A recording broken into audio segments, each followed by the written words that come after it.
Good evening and welcome to Waltham Forest Council Chambers. Tonight we are indebted to Kristiane Backer, who is with us, to be introducing her book to a lot of people, and she will be talking about it as well. Besides that, today on the agenda mainly is women and women being empowered. Good evening everybody, Assalamu alaikum.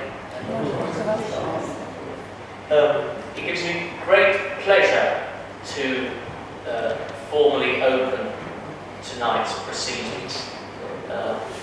The empowerment of women is something that should concern us all, whether we derive our origins from the subcontinent or elsewhere. Indeed, if one looks at the subcontinent, there have been several important milestones in terms of women's empowerment.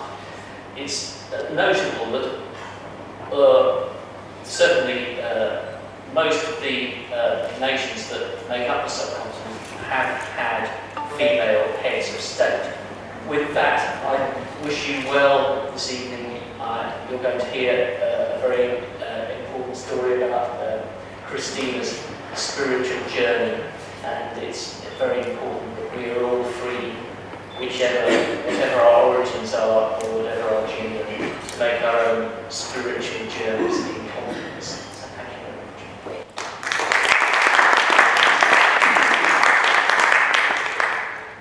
Ladies and gentlemen, I'm really thankful tonight to come here and to be part of this program. Now, today, especially we are here for Kristiane Backer, the lady from Europe who was working for MTV. She was a famous lady in music business. The world know her as the main presenter of MTV, presenting music all over the world. She was impressed by Islam after reading the books, after meeting different people in Pakistan and from Pakistan and different countries of Islam. Today she is among us. After reverting to Islam, she found Muslim countries, Islam and Muslim people the way that she has impressed.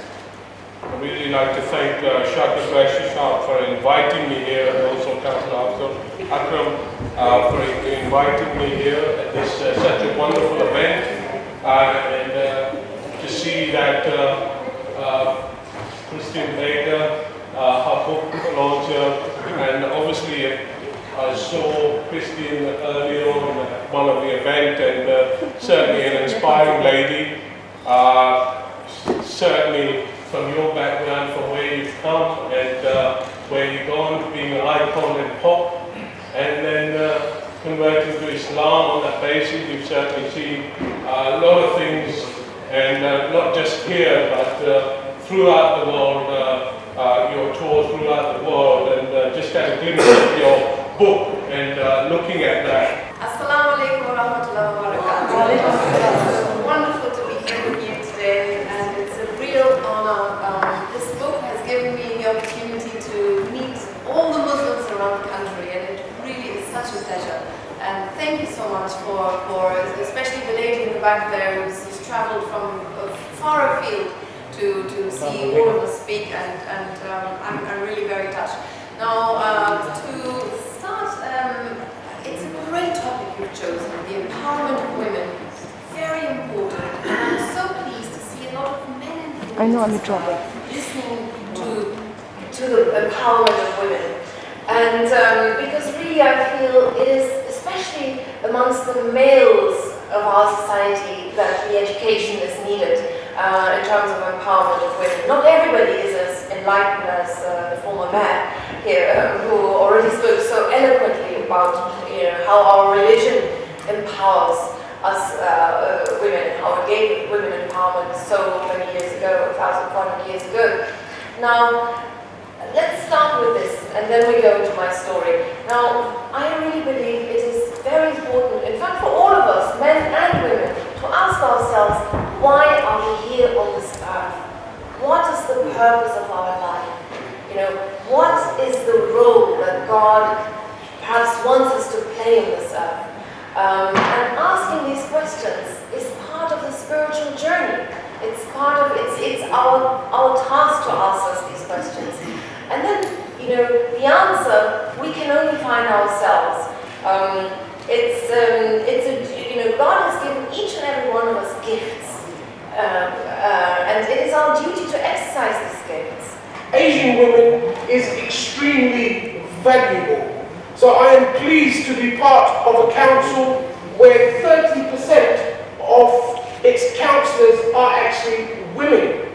Good. And a significant number of senior posts amongst its officers are also held by women, including our Deputy Chief Executive. Her name is Shifa Mustafa. She is also a woman. So, and we are also an organisation that seeks to represent the community, and we can do so most effectively when it reflects the community.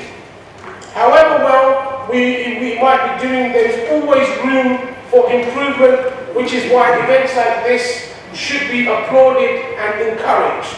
And I understand that there is going to be a number of female speakers. I'm extremely sorry that I will not be able to hear you, but I'm sure it's going to be a wonderful evening. I just want to talk a little bit about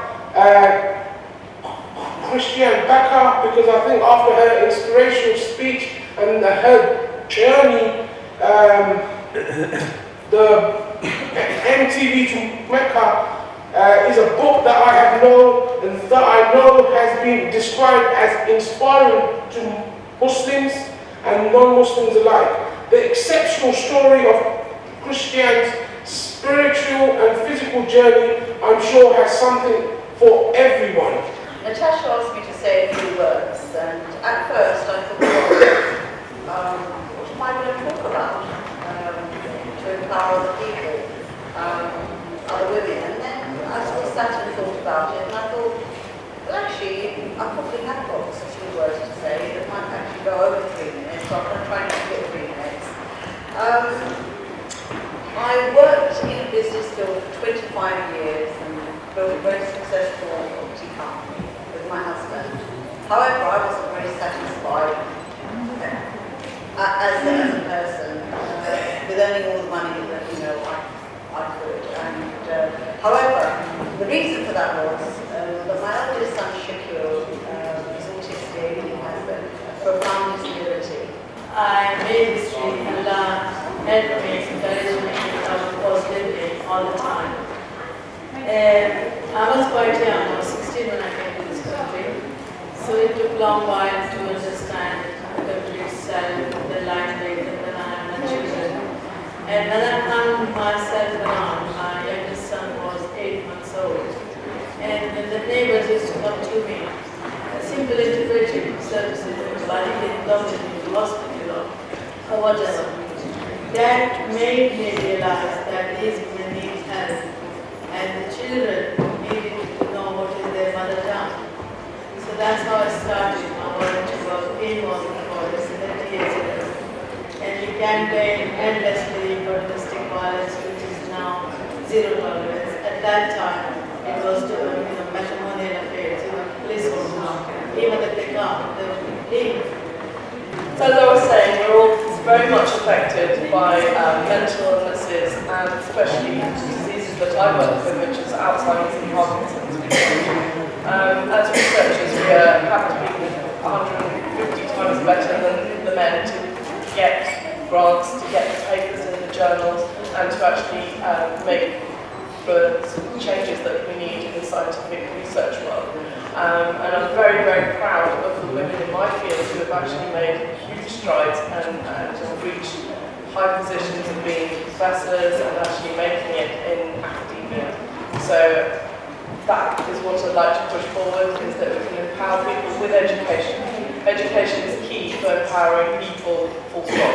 For women, even more so. So if we can, as parents, make sure that we empower our girls by making sure that they get good education all the way through, regardless of whether they want to be rocket scientists or something that might be completely off everybody's radar and not the usual, oh, you can be a teacher or you can be a doctor, and if you're a doctor then you can only be a GP. My name is Mohammed Salim Awar. I'm studying Islamic health. Because the topic is very one of my favorite topic, I'll just say a few things quickly then I'll move on. You know, some scholars say that 70% of the religion, Islam, came through Aisha. So she was the one. The first person who embraced Islam was women. The first Shaheed is also a woman. So Islam has given so many rights to Muslim women. If you want me to speak, I can speak for hours. I know that don't answer. But I'm very happy for this topic. So coming back to the point, Islamic Islam is one of the prominent spiritualities, and we are working at the moment in 22 countries all over the world. I didn't have a plan to say a few words about empowerment of women. I don't think I have time now, but I have to say only a few words. Nonetheless, I would like to recite full verse to emphasize on this particular issue. Allah subhanahu wa ta'ala said in the Quran, "Ya ayyuhan nasu inna khalaqnakum min dhakarin wa untha." And that is, without any doubt, Allah subhanahu wa ta'ala says, "O mankind, we have created you from a single pair of a male and a female." That I believe. So Allah subhanahu wa ta'ala put woman at the same time, and He's talking about the first man in this room. In the name of God, Allah, most compassionate, the Lord of mercy, ever merciful and giver of mercy.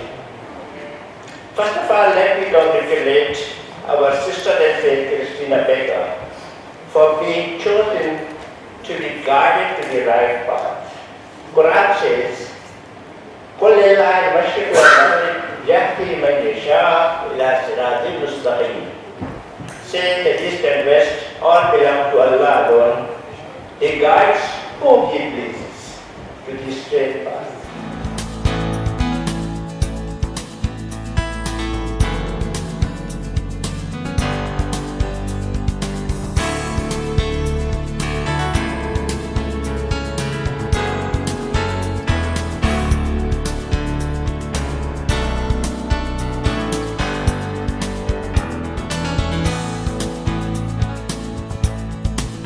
Assalamu alaikum. My name is Natasha Sheikh. Today we were over here at Waltham Forest Council Town Hall Council Chambers, and we had an event in which we were introducing Kristiane Backer and her book MTV to Mecca.